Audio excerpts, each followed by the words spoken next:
Hey, hello guys, welcome back to LetCode. Today we are going to start a new series on Playwright with Java.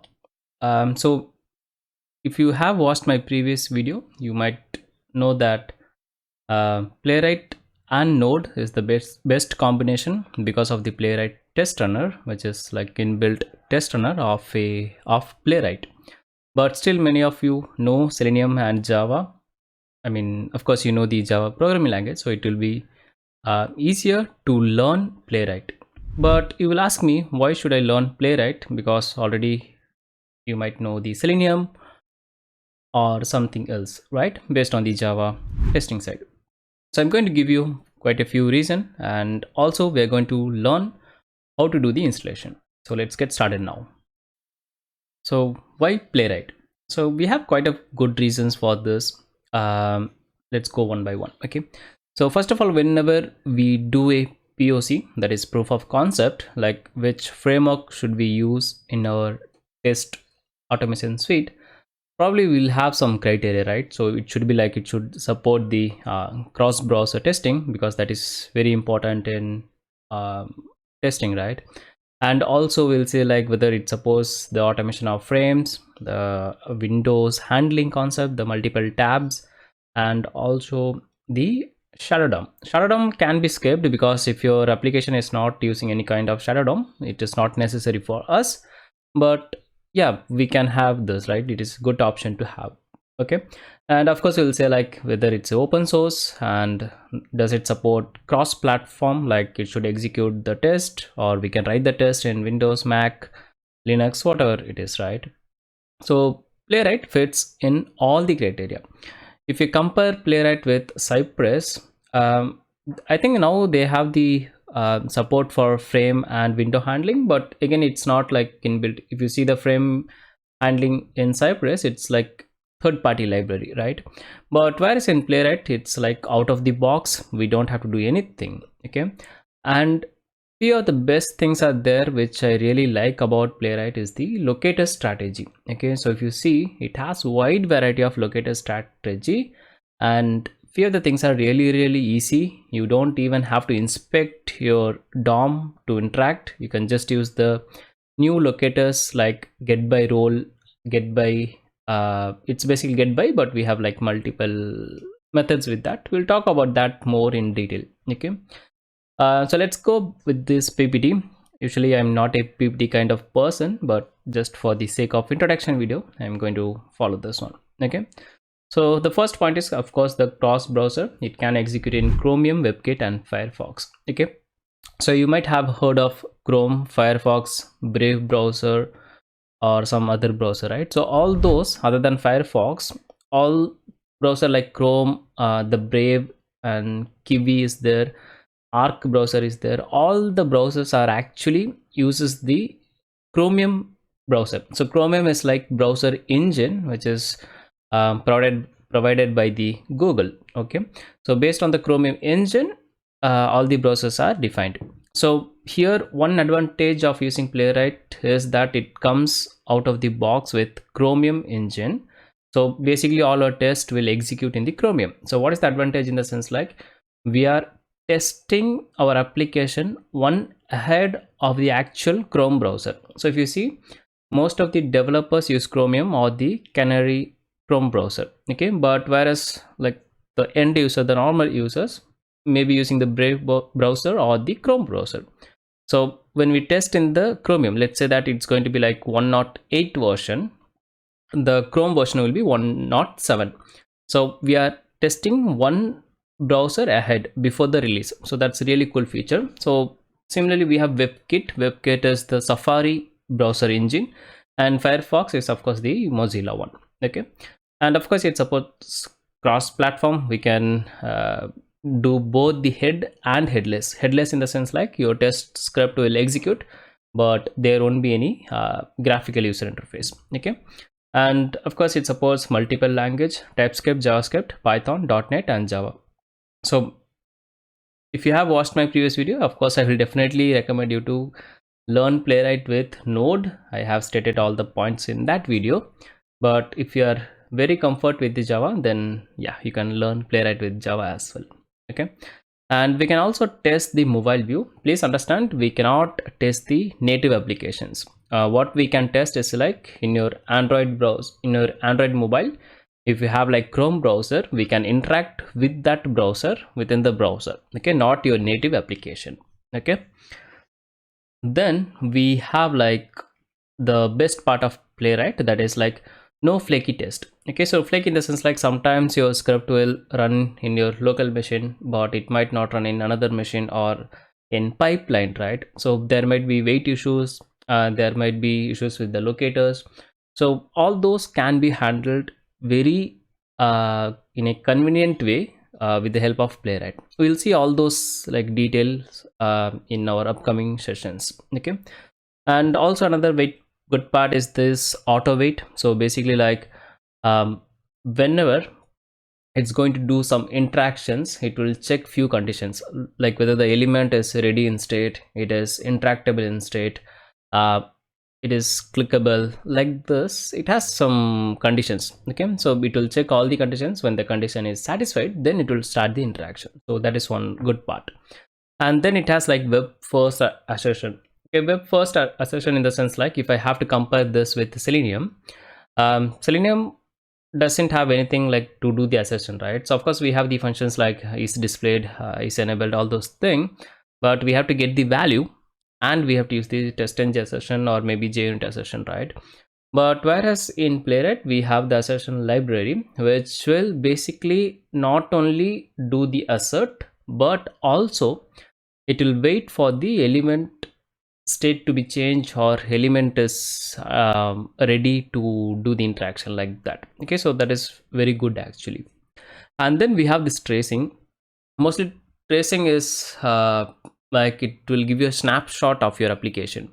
What does that mean? In the sense like whenever we run our test script, it will capture all the details, like what are the network calls are there, how much time it took to load or to complete the navigation, and then it will also give us like if there is any error, we can see the source code of our test code and we can do the comparison. Okay, so tracing is really good. It will definitely help the testers to understand the script issues, and it will also help the developers to understand if there is any network issue, there is any loading issue, there is any navigation issue. Okay, so we'll talk about the tracing more in detail in our upcoming lectures. Okay, so then of course like we have like trusted events, like we can do the mouse hover, we can do drag and drop, there are dynamic controls, page load strategies. For example, you can wait until the DOM content loaded, or the page is loaded, or the network becomes idle. Okay, so we have a lot of things like that. Yeah, and of course, as I said in the introduction, it supports the frames and also it supports the shadow DOM. Okay, so if you do not know what is shadow DOM, I have a video, maybe you can check that out.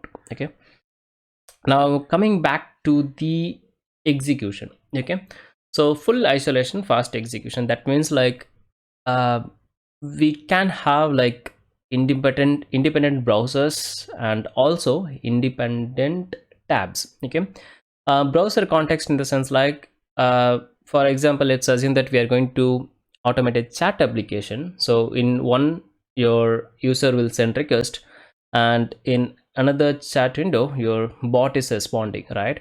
So like two browsers at the same time. Of course we can do that with the help of browser context, which is really good concept actually. We'll talk about that more in detail. Okay, and then we have something like login once.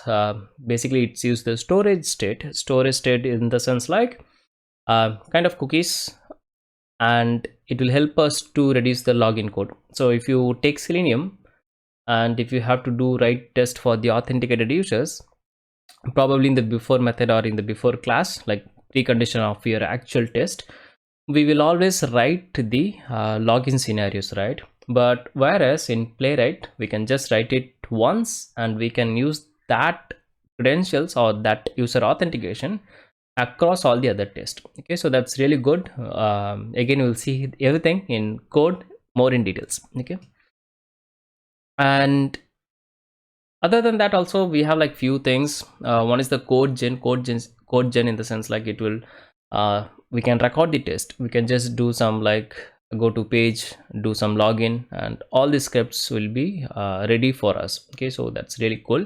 It's kind of like Selenium IDE but not IDE. Like it works in that way. It's basically do the record of your test. Kind of cool way to say is codeless automation. Okay, and then we have Playwright inspector that will make our debugging. To debug the script, it will be really useful. And trace viewer, already I have talked about this. And then yeah, so that's it of the Playwright things. Other than that, one more thing is there, like we can do the API automation with Playwright as well. So we can do the web UI automation and the API automation. Okay, so now let's see how to do the setup. So it's going to be very easy. If you have already JDK 8 and above, you can skip this.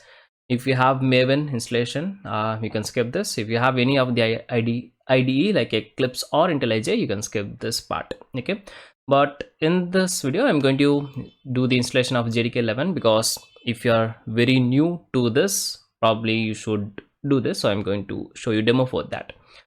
8 or above is fine, but don't use the latest version like 17 or 19. I will recommend you to stick with 8 or the 11. If you want to follow along with me, just go with the setup I have. Okay, and ID can be your choice, but most of the time I'm going to use the Eclipse because that is my comfort zone. And of course we need the Maven binary. Let's see how to do all the stuff. All the link will be in the description, so just click on that and go to this page. Okay, so first on JDK, we're going to download it from the Oracle site. So if you go to this Java download, and if you scroll down, here we have the Java 8 and 11. Okay, so click on that and then go to your operating system. In my case, of course, the Windows. And here we have the 64 installer. So I'm going to click on that. Then it will ask you to log in. So you should have the Oracle account. Just click on this create account, follow some steps, and that's it. You're pretty good to go. So already I have the username and password, so I'm going to click on the sign in, and that should eventually download the JDK file. So I'm going to store that in my desktop for now. So once it's done, yeah, it's done almost, pretty quick. Cool. Now second thing, you have to download the Maven, because most of the time we are going to run the Maven commands. Of course the Eclipse comes with the Maven plugin, but still we have to do this because like outside of the Maven also we want to execute the Maven commands. So for that definitely we have to use this one. Okay, so here we have a lot of things. Just go with the binary zip and click on this one. Okay, so that will download a zip file. Again, I'm going to store that in my desktop, and that's it. We are pretty much done. The last and final is your IDE. So I'm going to use the Eclipse. So here if you click on this download, it will give us some exe file, I believe, which will also contains the JRE, but we don't want that. So what I'll do, I'll just go to this download packages. You can download from that previous option also, that is also fine, but I'll go with this one. And here the one thing we needed is this one. So here you can see like it has Git client and the Maven, so both we are going to use. So I'll just go with this Eclipse IDE for Java developers, and again I will go with this Windows 86 and 64. Yeah, so here we have to click on this download again. So I'll just start downloading.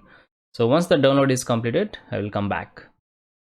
Okay, so finally we got all the downloads. So first let's go with the sequence, the Java first. Okay, so click on the downloaded folder, I mean the file, and it's very simple step actually. Just you have to just click like next. That's it. Very easier one. Okay, so that's it. We got this like completed. Close this one. And then what we are going to do is we are going to unzip this Maven, Apache Maven. Okay, the version is 3.8.6. okay, so just like you can click like extract here and copy this folder or cut this folder, go to don't keep it in desktop or download, just move it to any other folder. I'm going to move it this to my uh, Windows, the Windows directory. Okay, so paste it here, go inside this and copy this path. Okay, so copy this path. Now go to your this PC, right click properties. So basically we are going to set the path. Okay, so go to your advanced system settings, and within that we have this environment variables.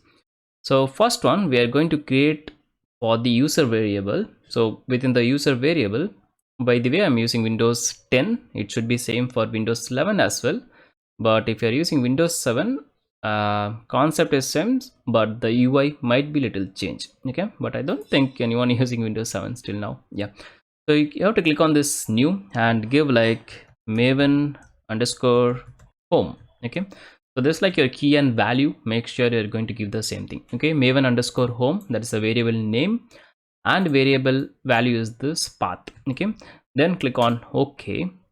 Similarly we are going to do for the Java. So go to your Windows drive, C or Windows, default Windows, go to your program files, go to Java, and within the JDK copy the path, and you have to give like Java underscore home and then followed by the this value. Okay, so make sure you're going to give the same exact keys and values. Okay, that's it, we are pretty much done. If you have any queries, just screenshot, store it, and do the things. Okay, and within the system variables, if you click on this P, it will take you to the path variable. Edit that, and here we have to add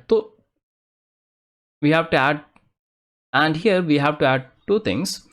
One is the Java. Okay, so click on this new, copy and paste your JDK, but along with that give the bin. Okay, so always remember within your system variables you have to include the bin path. So if you see this is the bin, right? So here only the JDK executable, all those things are there, so you should include that. And similarly we have to set the path for the Apache Maven as well. So if I go to the bin folder, copy the path, click on new, paste, click on OK. That's it, we are pretty much done. Let me give you a quick recap. We have to set the Java home and the Maven home, where we have to give the parent directory, not the bin. In the path we have to give the along with the bin. Okay, so that's it, click OK, and click OK, close everything. Now just to make sure our JDK and Maven is working fine, go to your command prompt, Windows R, then CMD, and here I'm going to say like Java dash version, I guess. Dash version is not recognized, so we'll go with dash V. Again it's not, I could not create a virtual machine if I will expression program will execute. Okay, that's strange actually. Yeah, we got something like this. If you are getting something like this, that means of course the Java is installed correct. And how to see the version? It's been a while I didn't use the Java, so I think I might forgot, but let me check. Dash version, it's correct only, but why it's not working? Yeah, it's working now. Okay, so maybe something wrong.